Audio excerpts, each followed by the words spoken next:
வணக்கம் குருஜி, நான் பொள்ளாச்சியிலேருந்து கார்த்திகேயன். குரு திக்பலம் அடையும் போது பார்வை வீச்சனம் அதிகமாகுமா? டெத்து குரு திக்பலத்திற்கும் பார்வை வீச்சுக்கும் இதே இல்லை. கார்த்தி கேட்ட கேள்வி நல்ல கேள்வி. நீங்கள் அதை ஸ்தானபலத்தின் அடிப்படையில் பார்க்கணும். ஒரு குருவின் உச்சம் என்பது சூரியன், சந்திரன், பூமி இந்த மூன்றுக்குமான கோணத்தின் அடிப்படையில் குரு இருக்கின்ற இடம். இங்கிருந்து பார்க்கும்போது குருவின் கோணம் சூரியனின், சந்திரனின், குருவின் முக்கோண அமைப்புகளில் தான் அந்த உச்ச நீச்ச அமைப்புகள் சொல்லப்படுகிறது. திக்பலத்தின் அடிப்படையில் ஸ்தான பலம் கூடலாமே தவிர ஒளித்தன்மை கூடுன்றது லாஜிக்கலாக தெரியல. குருவின் ஒளித்தன்மை என்பது கடகத்தில் உச்சமாகி மகரத்தில் முடிவடைகிறது. இதில் ஒரு பாயிண்ட்டு நான் சொன்னேன், அது ரொம்ப யோசித்து தான் சொன்னேன். மூல நூல்கள்லேயும் சரி விளக்க நூல்களையும் சரி நீச்ச கிரகம் ஒளியற்ற கிரகம் தகுதியற்ற இழந்து போச்சு எல்லாத்தையும் சொல்லப்படுது. இல்லை, இதை நான் ஒரு புது கருத்து சொன்னேன். இந்த கருத்தை நிறைய மாணவர்கள் புரிஞ்சுக்கிட்டு அந்த நேரத்தில் நிறைய மெசேஜ் எல்லாம் வந்தது. இதை மனசில் தேர்த்திக்கங்க. அதை கண்ணியில் உள்ள சுக்கிரனுக்கு தான் சொன்னேன். சுக்கிரன் நீச்சமாயிட்டா அவருக்கு கல்யாணம் ஆகாதா? சுக்கிரன் நீச்சமானால் அவருக்கு ஒரு பெண் கிடைக்கும். குரு நீச்சமானால் அவர் பணக்காரர் ஆக மாட்டாரா? அவனுக்கு ஒரு கிரகம் நீச்சமானாலும் அவனுக்கு தனி மனிதனுக்கு தேவைப்படுகின்ற வருமானத்தையோ தேவையானதையோ கொடுக்க தயாராக இருக்கும். அதே கிரகம் உச்சமானால் சமூகத்திற்கு தேவையான 1000 பேருக்கு தேவையான பணத்தையோ எதையோ ஒன்று கொடுக்கும். இந்த ஸ்தான பலத்தில் தான் அதனுடைய ஒளி தத்துவம் அடைஞ்சிருக்கே தவிர திக்பலத்தில் இல்லை. ஸ்தான பலத்தை அது எந்த அளவுக்கு இழந்துக்கிட்டு வருதோ அந்த அளவுக்கு. சரி, இதை மீட்டர் கணக்கில் கண்டுபிடிக்க முடியுமா? இல்லையே. அதை இப்போ யார் போய் சொல்கிறது? நான் என்னுடைய அனுபவத்தின் அடிப்படையில் குருவின் பார்வை அளவு இவ்வளோ இருக்கும்ன்ட்டு ஒரு கெஸ்ஸிங்கில் தானே சொல்கிறோம். அந்த இடத்துல கடவுள் ஒரு புள்ளியை வைக்கிறார்ல, யோ என்ன இருந்தாலும் நீ மனுஷன்டா, உனக்கு ஒரு லெவலுக்கு மேலே நான் சொல்லித்தர மாட்டேன்னு பரம்பொருள் நமக்கு ஒரு புள்ளியை வைக்கிறான்னு இந்த இடம் தான். உச்சகுருவிற்கு பார்வை பலன், பார்வை திறன் அதிகமாக உண்டு. அந்த இடத்துல கடக லக்னத்தில் இருக்கிறார். அந்த கடக லக்னத்திலேயே திக்பலமாக உச்சமாக ஸ்தான பலத்தோடும் திக்பலத்தோடும் இருப்பார். அப்போ அந்த இடத்துல பார்வை திறன் அதிகமாக இருக்குமானா நிச்சயமாக அப்படிலாம் சொல்ல முடியாது. மகர லக்னமாக இருந்து உச்சகுரு பார்ப்பதற்கும் கடக லக்னமாக இருந்து உச்சகுரு பார்ப்பதற்கும் உச்சகுருவின் பார்வை அந்த ஸ்தான பலத்தை மட்டுமே அடையும். அந்த திக்பலம் என்பது திக்கு பலம்தான், திசைகளுடைய திக்கு பலம்தான்.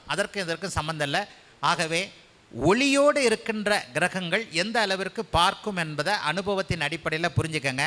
உச்சகுரு பார்க்கும் பொழுது 40 டிகிரி அளவிற்காவது ஒளி வீச்சு இருக்கும் அப்படிங்கிறத நான் கொஞ்சம் புரிஞ்சு வச்சுருக்கிறேன். அதே நேரம் நீச்ச குருவாக மகரத்தில் இருக்கக்கூடிய குருவிற்கு பார்வை பலம் இல்லையான்னு கேட்டால் இல்லையெல்லாம் கிடையாது, இருக்குது, அங்கேயும் இருக்குது. கொஞ்சம் பார்வை திறன் குறையலாம், அவ்வளவுதான். ஆனால் மகரத்தில் இருக்கக்கூடிய நீச்ச குரு பார்க்கக்கூடிய பார்வையே ஒரு மனிதனுக்கு போதும் என்ற அளவிற்கு கண்டிப்பாக இருக்கும். வணக்கம் குருஜி, நான் கணேசன், உங்களோட ரொம்ப நாளாக ஃபாலோ பண்ணிட்டு இருக்கிறேன் சார். எனக்கு என்ன கேள்வினா சார், நம்ம நீச்சபங்க ராஜயோகம்ங்கிறது நம்ம இதில் நிறைய லட்சக்கணக்கான மக்கள் படித்த ஒரு ஆர்டிக்கிள் அது. ஆக்சுவலாக அதில் சொன்னதாலும் சரி, நம்ம சத்ய சாய்பாபான்னு சொல்லிட்டு இப்போ ரீசெண்டாக கூட புட்டபர்த்தியில் அவருக்கு பிறந்தநாள் கொண்டாடுறாங்க. அவரோட ஜாதகத்தில் குரு நீசம். ஆனால் நீச பங்க ராஜயோகத்தினோட விதிப்படி அந்த வீட்டில் செவ்வாய் இருந்தாருன்னா தான் அது நீச பங்க ராஜயோகம். ஆனால் அவருக்கு செவ்வாய் மேசத்தில் தான் இருக்குங்க. அப்போ எப்படி அவர் அவ்வளோ பெரிய புகழ்பெற்ற ஒரு ஆன்மீகவாதி ஆனார், எப்படி பணக்காரர் ஆனார்? அது நீச பங்கத்தை அடைந்தது. ஏன்னா செவ்வாய் அவருக்கு மேசத்துலிங்க, குரு மகரத்தில் சார். சந்திரன் இதில் தான் இருக்குது, மிதுனத்தில் தான் இருக்குது. அதுதான் அந்த ஒரு டவுட்டுங்க சார். இவ்வளோ பேசுகிறேன் நான் எதையாவது தப்பு பண்ணாமல் அதை யோக்கியனான்னு கேட்டால் நானும் தப்பு பண்ண வந்தான். இவ்வளோ பேசுகிறேன்ல, நான் மட்டும் தப்பே பண்ணாதவனால நானும் தப்பு பண்ணியிருக்கிறேன். நானே தான் பகவான் ஸ்ரீ சத்ய சாய்பாபாவுடைய இதை அந்த நீச்சபங்க ராஜயோகத்தில் ஆர்டிக்கிளில் நானே உதாரணமாக கொடுத்துருக்குறேன். எனக்கு சத்யஸ்ரீ சாய்பாபாவுடைய ஜாதகம் தெரியுமான்னு கேட்டால் தெரியாது. ஆனால் அந்த ஆர்டிக்கிள் 15 வருஷத்துக்கு முன்னாடி எழுதப்பட்டது. நானும் தப்பு பண்ணியிருக்கிறேன். உண்மையை சொல்கிறேன், என்னுடைய மாணவர்களுக்கு இந்த தைரியம் வரணும். தப்பு பண்ணேன்னு தைரியமாக ஒத்துக்கங்க. ஜோசியத்தில் மட்டும், மற்றதுலலாம் எதில் வேணாலும் சொல்லிட்டு போகலாம், நம்ம போய் சொல்கிறதெல்லாம் தப்பு கிடையாது. ஜோதிடத்தில் தப்பு பண்ணால் நான் தப்பு பண்ணேன்னு சொல்லிவிடுவேன். நான் அதில் இன்னொன்றையும் சொல்லியிருக்கிறேன், அதை அவர் கவனிக்காத விட்டுட்டார். ராஜராஜ சோழனோட சூரியனுக்கு நீச்ச பங்கத்துக்கு சொல்லியிருக்கிறேன். ராஜராஜ சோழன் எப்போ பிறந்தானே எனக்கு என்ன தெரியும்? தப்பு தானே? 15 வருடங்களுக்கு முன்பாக உங்கள் இப்போ இருக்கிற குருநாதருக்கு நான் மறுபடியும் சொல்கிறேன், 15 வருஷங்களுக்கு முன்னாடி இருந்தவன் இப்போ நான் இல்லை. இப்போ நான் ரொம்ப தேறி இருக்கிறேன். கடவுள் இன்னும் ஒரு 15 வருஷம் ஆயுள் எனக்கு கொடுப்பாரே, ஆனால் என்னால் இன்னும் கொஞ்சம் பெரிய லெவலுக்கு போக முடியும்னு எனக்கு ஒரு நம்பிக்கை இருக்குது. இவ்வளோ பேசுகின்ற நான் என்னுடைய ஆயுளையும் நான் வந்து கணக்கிட்டு போட்டு வச்சுருப்பேன். எல்லாருக்கும் அந்த ஒரு கியூரியாசிட்டி இருக்கும். ஆக இன்னும் ஒரு 15 வருடங்களுக்கு நீங்கள் என்கிட்ட இருந்து இன்னும் ஒரு மிகப்பெரிய அமைப்புகளை நீங்கள் கண்டிப்பாக எதிர்பார்க்கலாம். அவர் சொன்ன அந்த இதுக்கு நான் தான் அதை எழுதியிருக்கிறேன். பகவான் சத்யஸ்ரீ சாய்பாபாக அந்த நேரத்தில் ஒன்றை விளங்க வைக்க வேண்டும் என்பதற்காக 15 வருடங்களுக்கு முன்பாக இருந்த இத்தனை அறிவு இல்லாத ஆதித்யன் எழுதின கட்டுரை அது. போருமா?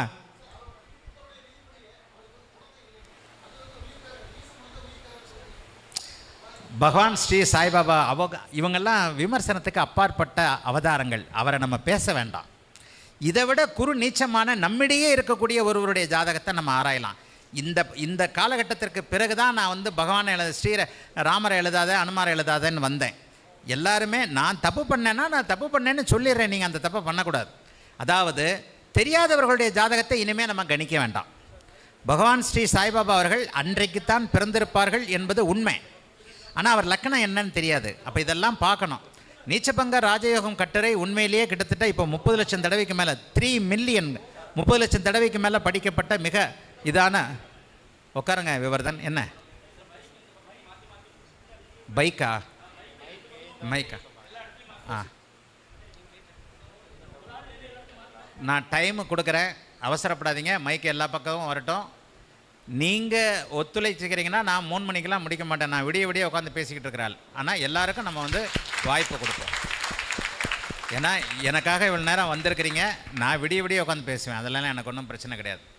அதனால் எல்லாரும் கடைசி ஒருத்தர் கூட திருப்தி இல்லைன்னா கூட என் மனசு தாங்காது. அதனால் எல்லாருக்கும் மைக்கு கொடுப்போம். ஐயா உங்களை வாய்ப்பு வரும்போது சொல்கிறேன், உட்காருங்க. அடுத்து நீங்களே பேசுங்க.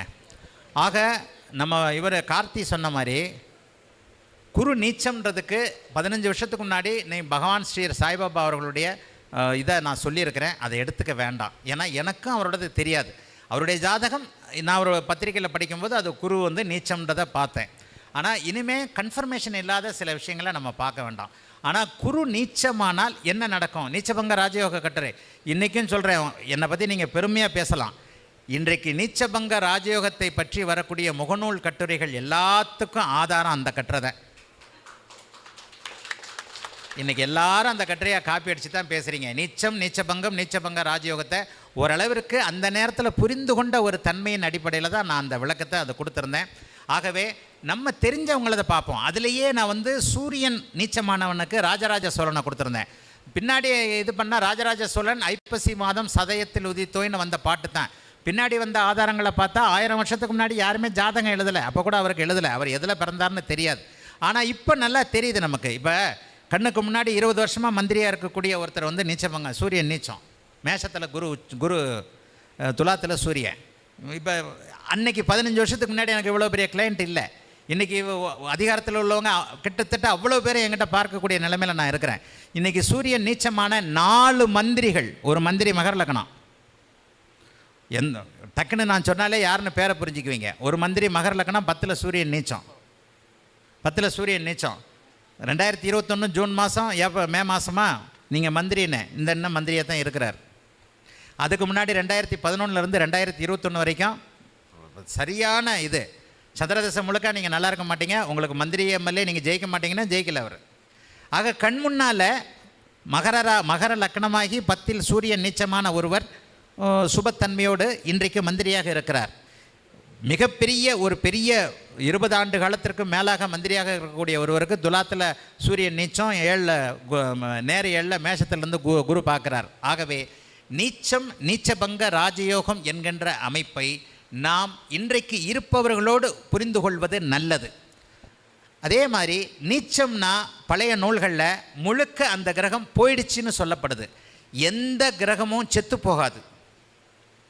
ஒரு கிரகம் நீச்சத்தை மட்டும் அடைந்து வேறு விதமான பாபத்துவத்தை அடையவில்லை என்றால் அது அந்த மனிதனுக்கு தேவையான அதனுடைய காரகத்துவத்தை தருகின்ற நிலையிலேயே இருக்கும்.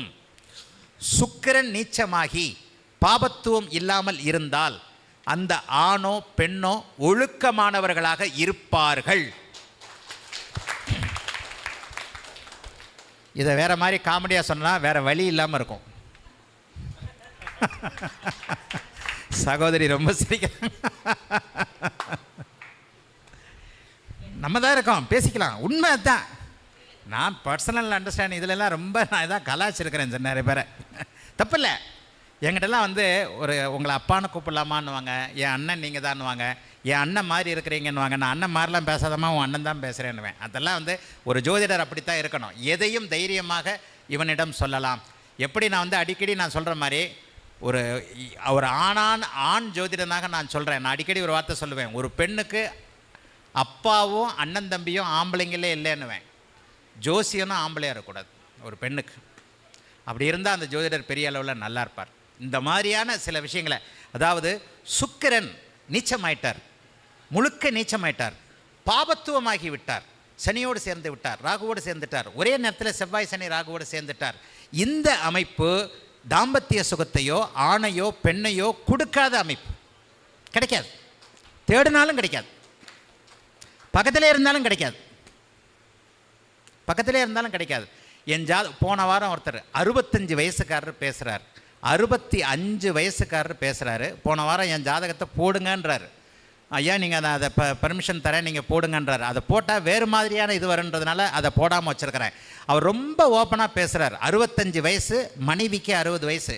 ஐயா எனக்கு 2 குழந்தை, என்னுடைய மனைவியை வாழ்நாளில் 7 தடவை தான் தொட்டேன். முதல் பிள்ளை பிறக்கும்போது 3 தடவை தொட்டேன், 2வது பிள்ளை பிறக்கும்போது 4 தடவை தொட்டேன், மொத்தம் 7 தடவை தான் தொட்டிருக்கேன். உங்கள் விதி எந்த அளவுக்கு இங்கே வருது பாருங்க அப்படின்னு அவர் சொல்கிறார். 65 வயசுக்கார். ஜோசியத்தில் சில விஷயங்கள் நான் சொல்கிறேன்னா அதை நீங்கள் புரிஞ்சுக்கங்க. அப்படியே சொல்கிறார். நான் சிரிச்சுக்கிட்டே அடுத்த பாயிண்ட்டுக்கு வந்தேன். மனைவியே 7 தடவை தான் தொட்டிங்க, சரி, அதுக்கப்புறம் இன்னும் வேறு சில விஷயங்கள், அது வேறங்கய்யா. அந்த நேரத்தில் நம்ம ஜோசியை பற்றி முழிச்சிடணும். நானும் உஷாராத்தான் இருக்கிறேன்னு அவருக்கு சொல்கிறேன். அது சரி, கும்பத்தில் சுக்கிரன் இருக்கிறாரே அது வேற இல்லைங்க, அது வேறங்கய்யா அப்படின்னார். அவருடைய மனைவி ஜாதகத்தில் தாம்பத்திய சுகத்திற்கு விருப்பமில்லாத நிலைமை. அந்த அம்மையார் வந்து அது ஒரு ஜாதகம் தான், ஆனால் அதில் போடுறதுக்கு நிறைய சிக்கல்கள் இருக்குது. அது வேறு சில விஷயங்கள்லாம் தெரிய வரும். அந்த மனைவிக்கு தாம்பத்திய சுகம் என்பது ஒரு அருவருப்பாக தெரிகிறது. அப்போ இந்த இடத்துல சுக்கிரனுடைய நீச்சம் தான். இந்த இடத்துல சுக்கிரன் எப்போது பாபத்துவத்தை அடைகிறாரோ, நீச்சமும் ஆகி ஸ்தான பலத்தை இழந்து, சரி தனுசு லக்கணம், தெரியாமல் லக்கணத்துக்கும் சொல்லிட்டேன், தனுசு லக்கணம் 10ல் சுக்கிரன் நீச்சமானா என்ன ஆகிறாரு? ஒரு சேர, கரெக்டான வார்த்தை, ஒரு சேர ஸ்தான பலத்தையும் இழக்கிறார், திக்பலத்தையும் இழக்கிறார். சுத்தம் குடிச்சிட்டு பாரில் சாக்கடையில் கிடக்கிறாருன்னு அர்த்தம். பாரில் கூட கிடக்கல, பக்கத்தில் இருக்கிற சாக்கடைக்குள்ள கிடக்கிறான்னு அர்த்தம். தனுசு லக்னத்துக்கு 10ஆம் இடத்துல சுக்கிரன். அங்கேயே அவர் ராகுவோடையும் சனியோடையும் சேர்ந்தா எப்படி இருக்கும்? இதற்கடுத்து தாம்பத்தியத்திற்கு 7ஆம் இடத்துக்கு வந்துடணும். 7ஆம் அதிபதியும் கெட்டால் என்ன நடக்கும்? புதனும் சனியும் அங்கே 9ஆம் இடத்துல இருந்தால் என்ன நடக்கும்? முடிஞ்சு போச்சு.